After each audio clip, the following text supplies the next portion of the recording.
زنن هغه مور ته واما زنن هغه پلار ته واما کوم مور او پلار چې الله حافظ قرآن بچي ورکړه دي او مورې پلاره ته په یو مجلس کې ناستې خلک به د فخر خبرې کوي خلک به د لویۍ خبرې کوي خلک به د تکبر خبرې کوي څوک به وایي قام نسب مې اوچت دی څوک به وایي ګاډي بنګلې مې زیاتې دي څوک به وایي مال جایداد را سره زیات دی څوک به وایي جوړې جامې مې زیاتې دي څوک به وایي کالي پترې مې زیات دي مورې ته به چپ ناستی پلاره ته به چپ ناسې ته به هېڅ نه وایي چې کله دوی خپلې خبرې ختمې کړې ته په آخر کې یوه خبره وکړه قام نسب مې نشته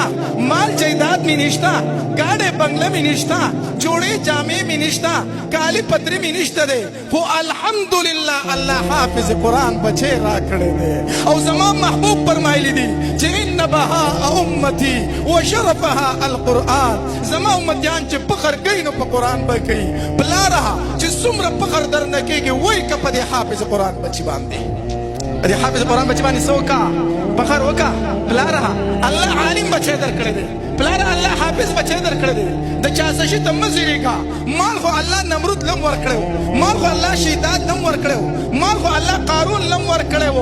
مال الله هر چاله ورکوي حافظ قرآن بچی هغې چاله الله ورکوي چې په مخ د ځمکه الله نظر ور واچوي په خپلو بندګانو کې چې کوم انسان خوښ شي هغه له حافظ قرآن بچی ورکوي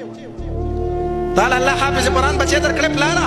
تا له الله حافظ قرآن بچی درکړو مورې دا یې داسې نه دی درکړی الله په دې خپلو بندګانو چې نظر ور واچو د منځ نه یې ته راواغستې او الله حافظ قرآن بچی درکړو الله حافظ قرآن بچی درکړو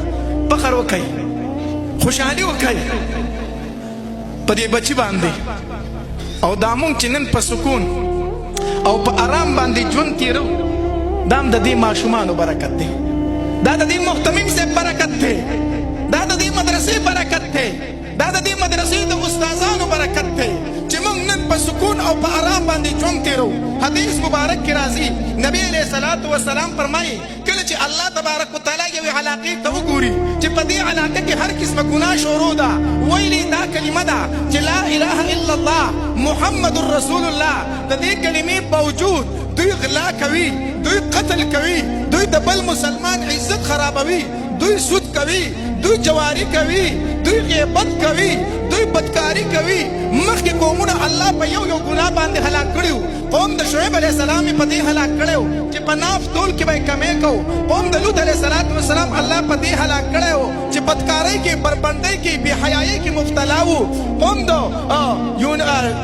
لوط علیه السلام الله په بې حیایۍ هلاک کړی و قوم د نوح علیه السلام الله په شرک باندې هلاک کړی و ستاسو نه تپوس کومه زما په معاشره کې کومه ګناه نشته دی زما په معاشره کې شرک شته زما په معاشره کې غلا شته زما په معاشره کې په ناف تول کې کمې شته زما په معاشره کې بربنډۍ بې حیایي بدکاري شته دی کومه ګناه ده چې زما په معاشره کې موجود نه ده الله تبارک وتعالی چې وګوري دا علاقې والا ګناه کوي الله له غصه ورشي چې په دې علاقه باندې خپل عذاب نازل کړي حدیث مبارک کې راځي خو چې الله تبارک وتعالی په دې بندګانو نظر ور واچوي په دې بندګانو کې په مدرسه کې په جومات کې څه واړه واړه ماشومان دي چا سپاره راغستې ده چا قیده راغستې ده په دې وړو وړو شونډو په دې وړو وړو ژبو د هغه د الفاظ دي بسم الله الرحمن الرحیم الحمد لله رب العالمین دا ماشومان په وړو وړو شونډو لګیا دي زما رب رحمان دی زما رب رحیم دی زما رب کریم دی حدیث مبارک کې راځي الله چې دې بچو ته وګوري چې په وړو وړو شونډو د دوی د الفاظ دي